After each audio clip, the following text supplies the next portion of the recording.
Bismillahirrahmanirrahim. Assalamualaikum warahmatullahi wabarakatuh.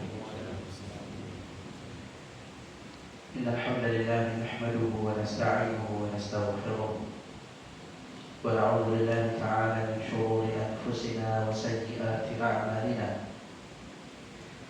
May yahdihillahu fala mudilla lahu wa may yudlil fala hadiya lahu. Asyhadu an la ilaha illallah wahdahu la syarika lahu wa asyhadu anna Muhammadan 'abduhu wa rasuluh. Sallallahu alaihi wa ala alihi wa ashabihi wa man sara ala nahjihi wa tamassaka bi sunnatihi ila yaumiddin wa sallama tasliman katsiran. Ya ayyuhalladzina amanu taqullaha haqqa tuqatih wa la tamutunna illa wa antum muslimun. يا أيها الناس اتقوا ربكم الذي خلقكم من نفس واحدة وخلق منها زوجها وبث منهما رجالا كثيرا ونساء واتقوا الله الذي تساءلون به والأرحام إن الله كان عليكم رقيبا. يا أيها الذين آمنوا اتقوا الله وقولوا قولا سديدا يصلح لكم أعمالكم ويغفر لكم ذنوبكم ومن يطع الله ورسوله فقد فاز فوزا عظيما. أما بعد فإن أصدق الحديث كتاب الله وخير الهدي هدي محمد صلى الله عليه وسلم وشر الأمور محدثاتها وكل محدثة بدعة وكل بدعة ضلالة وكل ضلالة في النار. معاشر الإخوة والأخوات waffaqani Allah wa iyyakum. Alhamdulillah, segala puji milik Allah Subhanahu wa taala. Kita memujinya,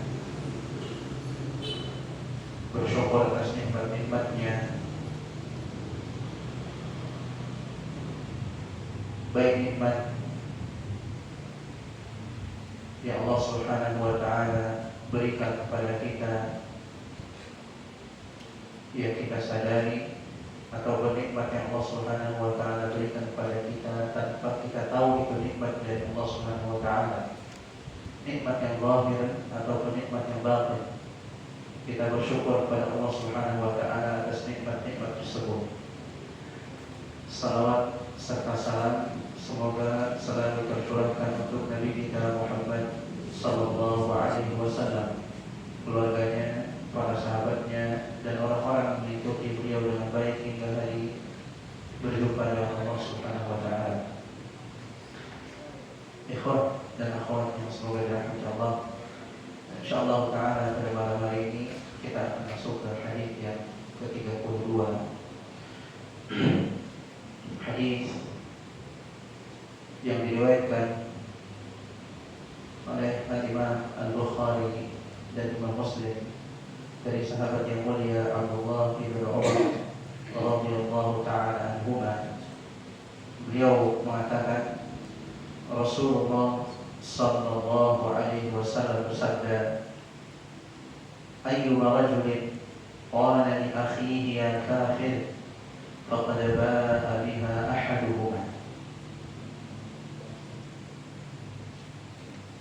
Laki-laki mana saja yang dia mengatakan kepada saudaranya, wahai si kafir, maka sungguh bisa jadi perkataan tersebut kembali kepada salah satu dari keduanya. Artinya, kalau seandainya benar orang tersebut kafir, maka ucapan hak, dia tidak bersalah. Tapi sebaliknya, jika tuduhan dan salah, ancaman yang besar dari ucapannya itu kembali kepada diri. Ikhwas sekalian yang dirahmati Allah Subhanahu wa taala, pembahasan di dalam hadis ini termasuk kepada pembahasan yang penting di dalam Islam, yang berkaitan dengan akidah,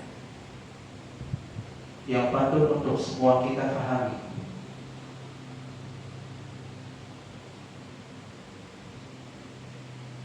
Perlu dipahami bersama bahwa at-takfir, mengatakan si fulan itu kafir, adalah hak Allah Subhanahu wa taala. Menghukumi kalau si fulan itu kafir itu hak Allah Subhanahu wa taala.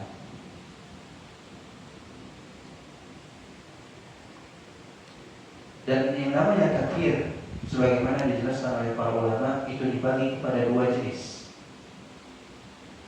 Ada yang namanya takfir mutlak, takfir mutlak, dan ada yang namanya takfir muayyan, takfir muayyan. Apa itu takfir mutlak?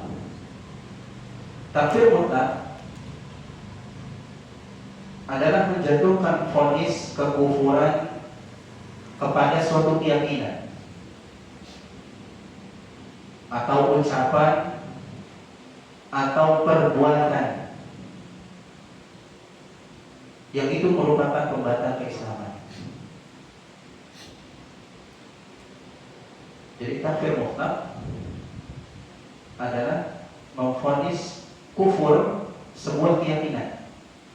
Keyakinan ini kufur. Itu namanya takfir mutlak.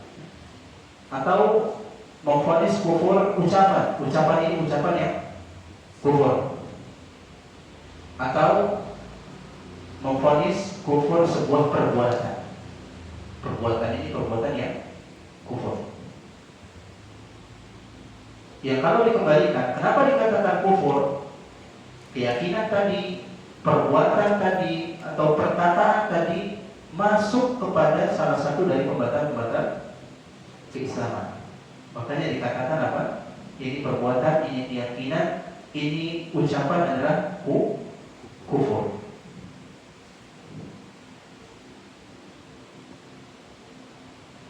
Atau dikatakan juga sebagai takfir mutlak, memvonis orang yang melakukan sebuah perbuatan sebagai orang kafir. Cuma vonisnya umum. Orang yang melakukan perbuatan ini maka dia kafir. Orang yang melakukan perbuatan ini maka dia kafir, tanpa menunjuk orangnya yang mana. Hanya dengan sifat saja. Orang yang melakukan perbuatan ini maka dia kufur secara umum. Maka ini namanya takfir mutlak. Contoh,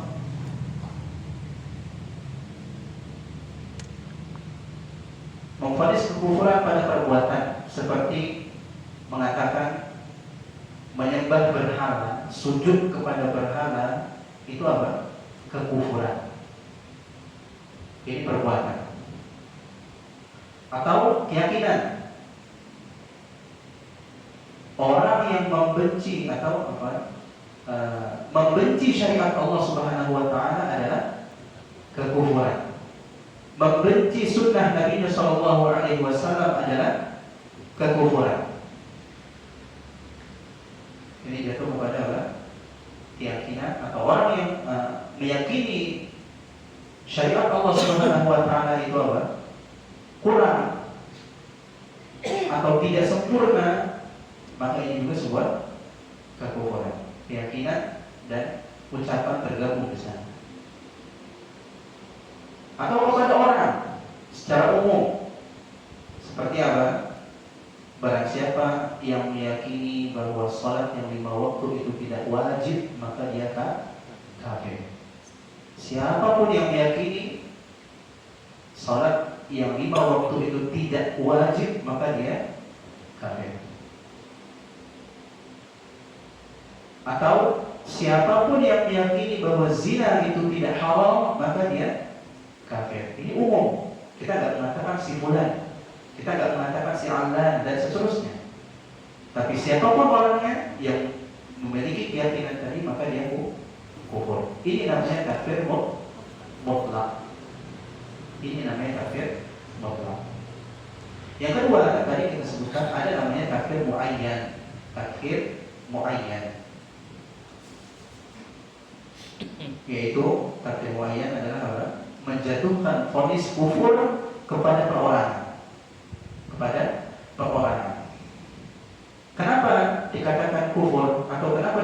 kafir? Karena dia melakukan salah satu dari pembatal keislaman. Pembatal keislaman yang tadi kita sebutkan di atas. Misal ada orang yang mengatakan, saya meyakini kalau salat 5 waktu itu tidak wajib. Maka kita katakan kepada orangnya apa? Kafir. Orangnya yang ngomong tadi, tunjuk namanya si fulan, itu kafir. Itu namanya kafir muayyan. Cuma untuk takfir-takfir seperti ini nanti kita sebutkan harus terpenuhi syaratnya dan tidak ada penghalang dari jatuhnya kekufuran tadi terhadap dirinya. Tidak sembarangan. Oleh karenanya para ulama rahimahullah mereka menjelaskan yang namanya takfir muayyan tidak boleh diarahkan kepada seseorang kecuali tadi jika telah terpenuhi syarat-syaratnya dan hilang darinya penghalangnya atau penghalang dari mengatakan dia kafir. Jadi harus ada dua tadi, syarat terpenuhi, yang kedua penghalangnya tidak ada. Maka boleh mengatakan si fulan kafir. Tapi perlu dipahami, orang yang memiliki ilmu tentang syarat-syarat tadi ada atau tidak pada diri seseorang, atau sudah tidak ada penghalang pada dirinya, yang mengetahui yang ini adalah siapa? Para ulama yang dalam ilmunya, atau mufti, hakim sebuah negara yang memang memiliki keilmuan di dalam masalah ini. Ada petugas kita para penuntut ilmu adalah mempelajari apa saja yang merupakan pembatal keislaman sehingga kita bisa menghindarinya dan memperingatkan orang lain darinya. Tugas kita mempelajari apa saja perbuatan, keyakinan atau perkataan yang itu termasuk pembatal keislaman. Itu tugas kita. Tanpa harus memvonis si fulan kafir, si fulan kafir. Atau dalam kata lain, tugas kita adalah seputar takfir mutlak. Tugas kita adalah seputar takfir mutlak, mengatakan perbuatan ini kufur, keyakinan ini kufur, ucapan ini kufur, orang yang melakukan ini dan ini kufur. Tapi untuk menunjuk-nunjuknya tidak. Untuk mengatakan si fulan ini, orang ini kafir, itu tidak. Itu haknya para ulama rahimahumullah ta'ala. Oleh karenanya dari sini Rasulullah SAW memperingatkan kita agar tidak sembarangan menggunakan kata kafir tadi kepada perorangan, kepada personal. Dengan sabda beliau yang tadi, ayyuma rajulin qala li akhihi ya kafir faqad ba'a bihi atau faqad ba'a biha ahaduhuma. Laki-laki mana saja yang mengatakan kepada saudaranya wahai si kafir, maka apa? Tuduhan itu akan kembali kepada salah satu dari keduanya. Dan ikhwas sekalian, para ulama menjelaskan yang dimaksud dengan tuduhan itu kembali kepada salah satu dari keduanya bukan bermakna orang yang menuduh tadi kafir dalam ucapannya. Dia mengatakan kepada saudaranya wahai kafir. Bukan berarti kalau seandainya itu tidak real ada pada diri saudaranya, kekufuran tadi tidak ada pada diri saudaranya, bukan berarti apa? Dengan ucapan tadi dia jadi kufur, bukan. Jangan dipahami seperti itu. Akan tetapi hal ini termasuk ke dalam bab memberikan ancaman yang keras kepada orang yang melakukan sebuah dosa yang besar di dalam syariat Islam. Terkadang apa? Ancaman keras itu digambarkan atau disampaikan oleh Allah Subhanahu wa taala atau Rasulnya dengan ancaman apa? Kekufuran atau lama tinggal di mana? Di neraka.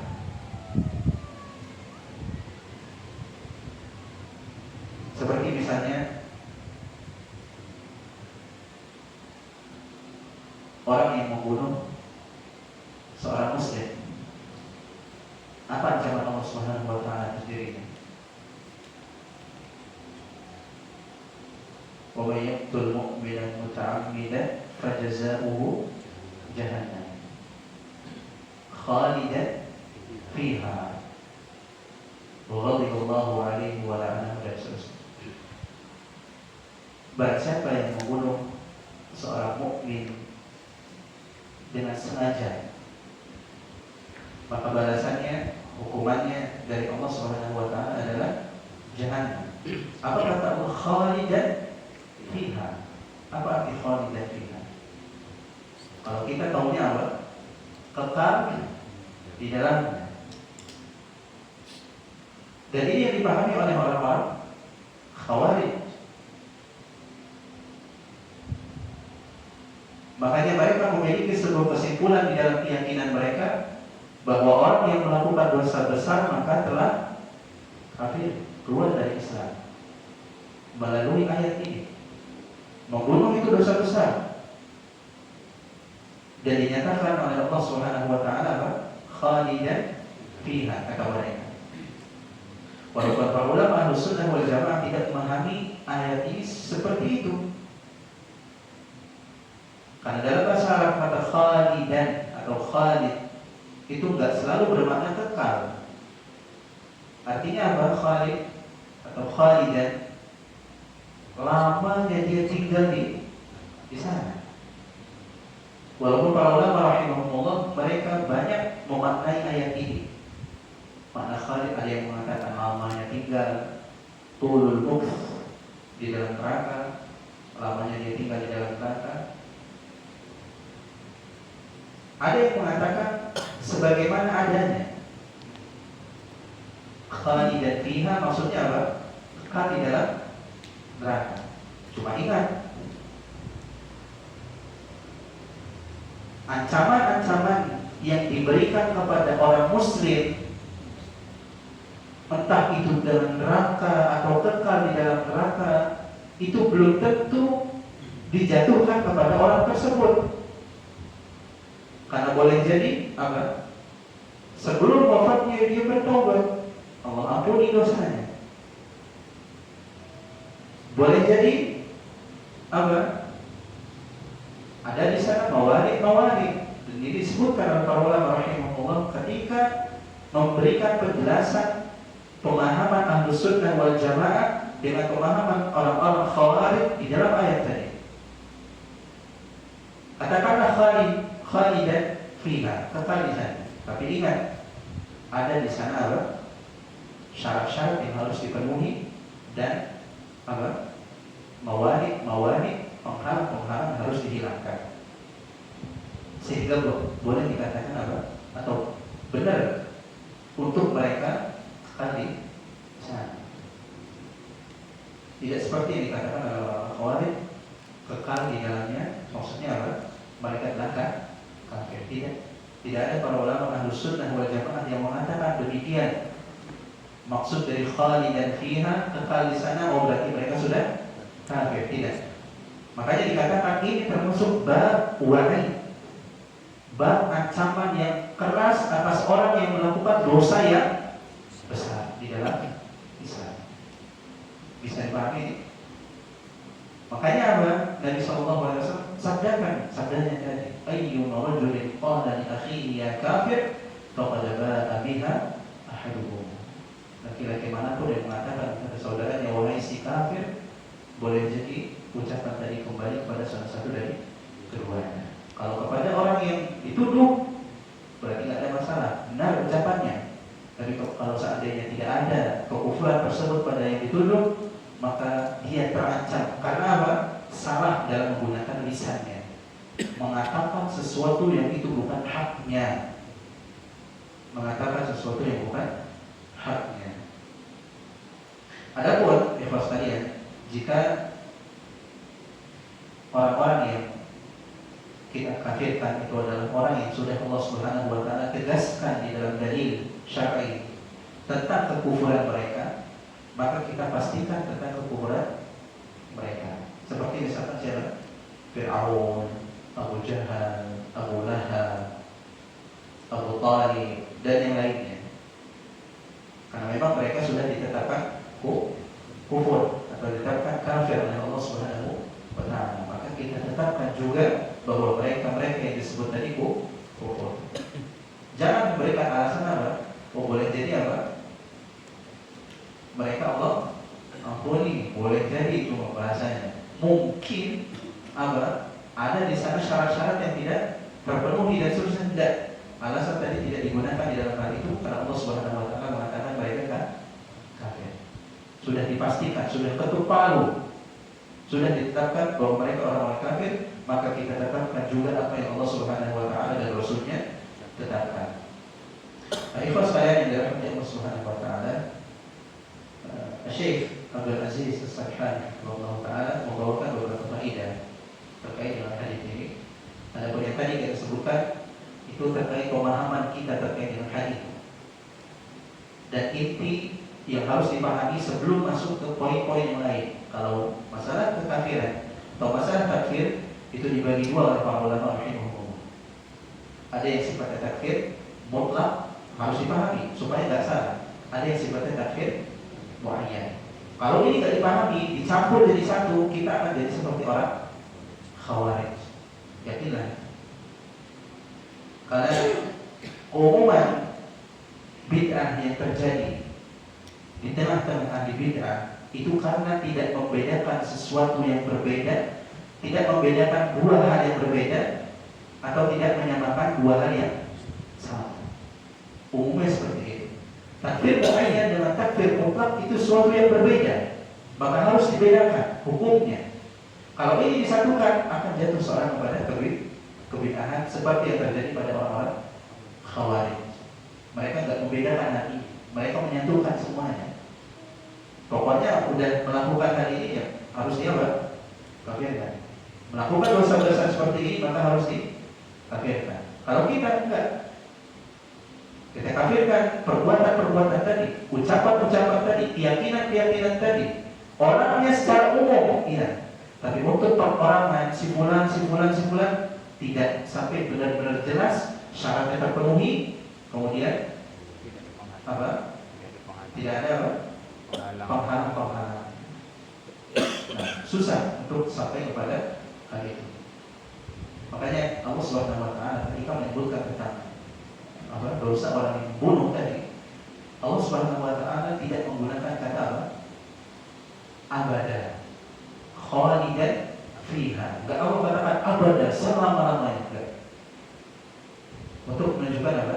Itu tidak sampai kepada kekufuran sehingga seorang harus dikekalkan di sana, dan itu termasuk rahmat Allah Subhanahu wa taala. Walaupun itu dosa besar tapi tidak sampai kepada kekufuran, maka Allah berikan rahmat. Kalau Allah mau ampuni, Allah ampuni. Kalau tidak Allah ampuni, maka Allah Subhanahu wa taala akan masukkan dia ke dalam neraka dengan waktu yang lama, sebagaimana Allah Subhanahu wa taala katakan khalidan fiha.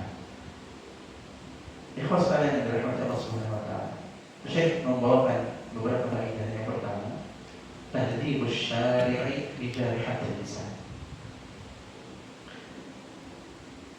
Allah di sini atau syariat ini atau syariat ini Allah Subhanahu wa taala di sini mendisiplinkan bahaya lisan atau mendisiplinkan masalah lisan.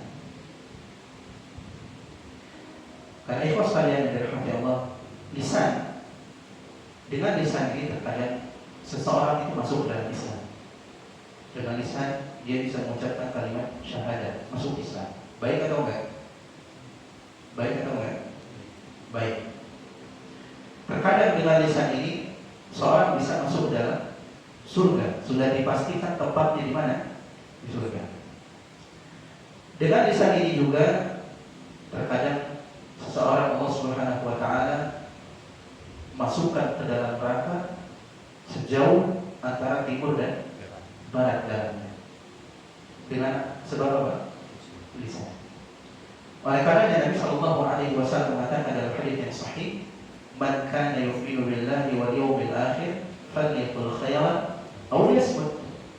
Barang siapa yang beriman kepada Allah Subhanahu wa taala dan hari akhir, maka hendaknya dia berkata yang baik, karena tahu, meyakini ucapan baiknya akan mengantarkan kepada surga, kepada kebaikan.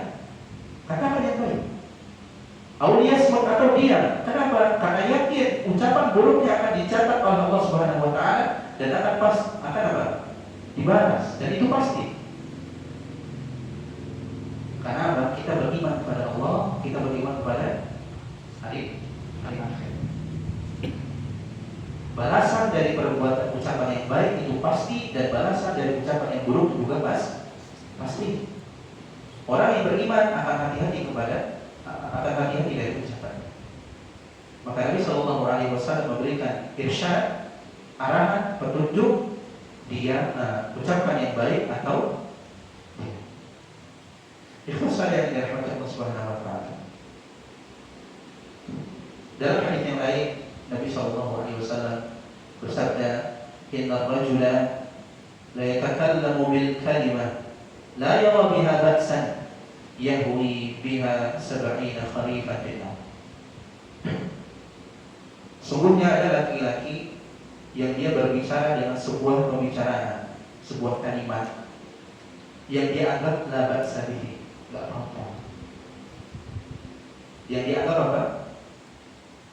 Ini bukan ucapan yang berat, ucapan yang ringan. Tapi ternyata dengannya apa? Allah Subhanahu wa taala masukkan dia ke dalam neraka sejauh 40 tahun perjalanan. Karena masalah apa? Lisan.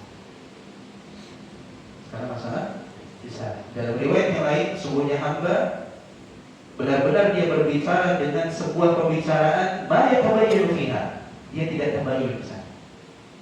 Dia berbicara dapat kabar tidak tabayyun, langsung apa? Dibicarakan. Apa kata Nabi SAW? Yazillu biha fin nari ab'ada mimma bainal masyriqi wal maghrib. Dia terpeleset masuk ke dalam neraka, tergelincir ke dalam neraka sejauh apa? Jarak antara timur dan barat. Lisan. Dan bahaya lisan ini luar biasa. Makanya hadis tadi, man kana yu'minu billahi wal yawmil akhir falyaqul khairan aw liyasmut, itu adalah asal di dalam meluruskan lisan. Itu asal di dalam meluruskan lisan. Ingat terus ucapan tadi, ingat terus sabda Nabi tadi, supaya kita tidak mengatakan perkataan-perkataan yang kosong, perkataan-perkataan yang tidak membawa kita kepada kebaikan, atau bahkan perkataan yang dapat menjerumuskan kita ke dalam siksa Allah Subhanahu wa taala. Harus ingat yang tadi, kalau memang kita beriman kepada Allah Subhanahu wa taala dan hari akhir. Ikhlas kalian yang dirahmati Allah Subhanahu wa taala. Yang kedua,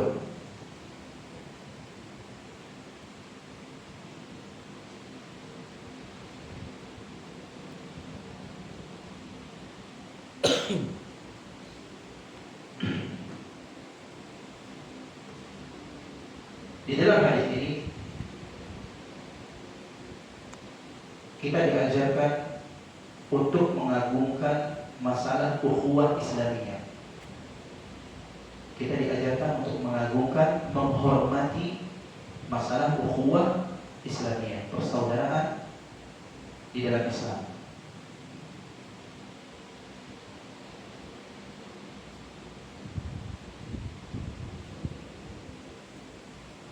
Allah Subhanahu wa taala berfirman dalam surat Al-Hujurat, "Innamal mu'minuna ikhwah." Sesungguhnya sesama orang beriman itu saudara. Kalau seandainya benar mereka adalah orang-orang yang beriman yang Allah Subhanahu wa taala tetapkan untuk mereka persaudaraan di dalam keimanan, maka ketika terjadi suatu masalah di antara mereka, Allah Subhanahu wa taala memberikan pesan yang tegas, "Faslihu baina akhawaykum." Kalau terjadi permasalahan di antara mereka apa? Adakan islah di antara keduanya. Damaikan keduanya. Karena yang namanya orang yang beriman itu saudara. Kalau benar persaudaraannya dibangun di atas keimanan. Tapi kalau persaudaraannya bukan dibangun di atas keimanan, kita akan biasa saja terkait masalah lain. Ada yang berseteru, ada yang ribut, ada yang memiliki masalah, kemudian apa? Biar-biarlah saja. Dia ini, itu urusannya, dan seterusnya. Tidak ada keinginan untuk mendamaikan antara keduanya. Tapi kalau benar ukhuwah tadi, persaudaraan tadi dibangun di atas iman, di atas Islam, maka akan ada praktek dari firman Allah Subhanahu wa taala, fa aslihu baina akhawain. Kalau seandainya persaudaraan tadi dibangun di atas keimanan, akan jauh seorang dari ucapan ya kafir, menuduh langsung orang tersebut tanpa tabayun, tanpa mencari bukti, wahai kafir. Akan jauh kalau seandainya persaudaraannya dibangun di atas keimanan. Asal ukhuwah itu dibangun di atas husnul dzan, baik sangka, bukan dibangun di atas su'ul dzan, buruk sangka. Maka kalau seandainya ada keburukan yang terjadi pada diri saudara kita, awalnya yang harus selalu kita pikirkan adalah memberikan udzur. Husnul dzan, boleh jadi begini, boleh jadi begini, boleh jadi begini. Memberikan udzur. Dan itu asalnya adalah ukhuwah, persaudaraan adalah Islam. Kecuali kalau terbukti memang tidak ada, atau terjadi hal tersebut pada diri saudara kita, benar adanya kesalahan tadi, maka kita hukumi dia sebagai orang yang bersalah min ahli iman, yang itu termasuk ahli iman, atau dalam bahasa lain yang disebutkan oleh para ulama, usatul muwahhidin, ahli tauhid yang berbuat maksiat. Apa sikap kita kepada ahli tauhid yang berbuat maksiat? Ahli tauhid berbuat maksiat enggak? Jangan kira orang yang mentauhidkan Allah enggak ada salahnya. Salah. Maka sikap kita pada mereka adalah sikap kita kepada orang muslim. Sikap kita kepada mereka adalah sikap kita kepada orang-orang yang beriman yang lain. Bukan seperti kita bermuamalah dengan orang kafir. Nah, ini terkadang hal yang perlu digarisbawahi. Terkadang sebagian orang yang mungkin menisbatkan dirinya kepada manhaj salaf, menjaga dirinya kepada orang yang beriman yang lain, itu luar biasa. Jaga diri, didiemin, dihajar, dan seterusnya. Tapi sama orang kafir apa? Lembek, biasa saja. Kembali, harusnya sama orang beriman adalah sikapnya terhadap orang beriman yang lain sama. Sikap terhadap saudara sendiri. Dan kepada orang kafir baru apa? Keras. Jaga jarak dan seterusnya. Dan ini terkadang dibalik. Dan penting di sini untuk belajar masalah-masalah seperti ini. Belajar manhaj. Masalah manhaj, ikhwan dan akhwat yang semoga dirahmati Allah Subhanahu wa taala. Masalah yang sangat penting. Terkadang tuduhan-tuduhan tadi timbul atas dasar kebodohan. Dan masalah manhaj itu bukan masalah penisbatan. Kita menisbatkan kepada manhaj salaf, padahal hakikatnya tidak ada praktek manhaj tersebut di dalam diri kita. Dan hal ini ditegur oleh para ulama rahimahullah ta'ala. Di antaranya dalam muqaddimah buku Kun Salafiyyan ala Jaddah. Banyak orang yang menisbatkan diri kepada manhaj salaf, mengatakan diri mereka adalah orang-orang yang bermanhaj salaf manhaj salaf jihadiyah, manhaj salafus saleh, padahal tidak ada sedikit pun yang mencerminkan hal itu. Hanya sekedar pengakuan. Kita belajar manhaj bukan untuk apa? Membuat kelompok. Belajar manhaj salaf supaya ngumpulin dengan orang-orang bermanhaj salaf, bukan. Ngumpul itu beda lagi. Belajar manhaj itu untuk memperbaiki diri, memperbaiki keyakinan, memperbaiki amal, memperbaiki cara beragama. Bukan untuk apa? Menggolongkan seseorang atau menggolongkan diri kita. Kita udah belajar masalah atau berarti, nah ini kumpulan. Nah, bukan. Terkadang kesalahan-kesalahan seperti tadi ketika sudah mungkin ngaji dan seterusnya, ada di sana sifat-sifat asawiyah, fanatik, hizbiyah, mengkelompok-kelompok dan seterusnya. Jadi ditegur. Ikhlas sekalian yang dirahmati Allah Subhanahu wa taala, kita belajar tidak lain untuk diamalkan. Bukan untuk berbangga-bangga, bukan untuk menyudutkan sesama kita, bukan untuk menjatuhkan sesama kita.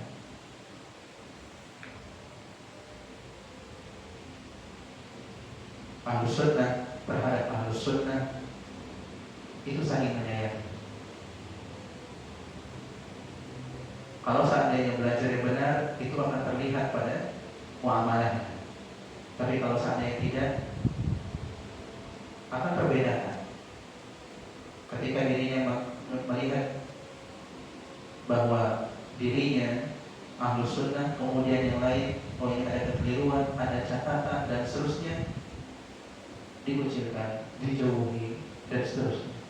Ahlus sunnah adalah orang yang paling sayang pada manusia. Sebagaimana dikatakan oleh Syekhul Islam Ibnu Taimiyah